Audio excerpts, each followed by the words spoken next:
ছেলে ছিল, ছোটবেলাতেই সে তার মাকে হারিয়েছে, ফলে সে তার মাসির কাছে বড় হচ্ছিল। তার মা নেই বলে কেউ তাকে কখনো বকাঝকা করতো না, মাসি তাকে খুবই আদর করত।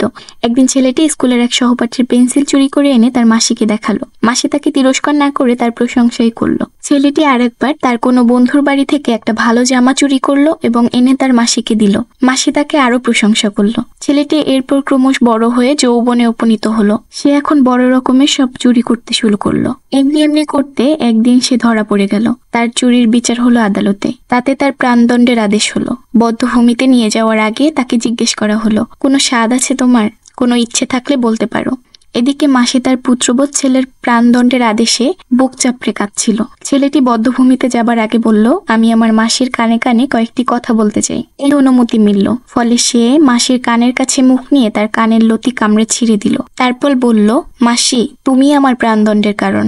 প্রথম থেকে কুঅভ্যাস ত্যাগ করতে বললে আজ আর আমাকে এইভাবে মরতে হতো না।